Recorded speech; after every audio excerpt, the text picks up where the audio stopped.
ABP breaking news. जी, इस वक्त की बड़ी खबर आपको दे दें। वायुसेना ने बाकायदा इस बात की पुष्टि कर दी है, औपचारिक तौर पर इस बात की पुष्टि कर दी है कि पठानकोट एयरबेस पर हमले को लेकर जानकारी थी।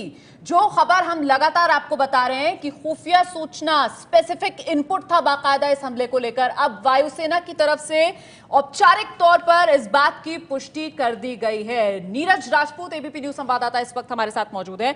नीरज, इसके बाद अब यह सवाल बड़ा हो जाता है कि बावजूद इसके इस इनपुट को गंभीरता से क्यों नहीं लिया गया, चूक कहां पर हो गई, ये तमाम सवाल अब जिनके जवाब देने होंगे यहां पर। बिल्कुल रमाना, आपने बिल्कुल ठीक कहा है। इनके जवाब जो है सभी को देने होंगे, चाहे वो एयरफोर्स हो, चाहे वो आर्मी हो या फिर एनएसजी हो, सभी को देने पड़ेंगे। क्योंकि खुद अब एयरफोर्स ने भी ये मान लिया है, वायुसेना ने। अभी वायुसेना की जो प्रवक्ता है उन्होंने अपनी ऑफिशियल जो प्रेस रिलीज है वो जारी की है और उसमें साफ लिखा है कि पठानकोट एयरफोर्स स्टेशन पर अटैक की जो अलर्ट था, सिक्योरिटी अलर्ट, थ्रेट अलर्ट था, वो पहले ही उनको मिल चुका था और इसीलिए जो सारा सिक्योरिटी मैकेनिज्म था वो अलर्ट कर दिया गया था। एयरफोर्स के जो गरुड़ कमांडोज हैं या एनएसजी की बात कर रहे हैं कि उन्होंने अपने जो है वाइटल जो एसेट्स हैं जो एयरफोर्स स्टेशन के हैं वो बचा लिए हैं।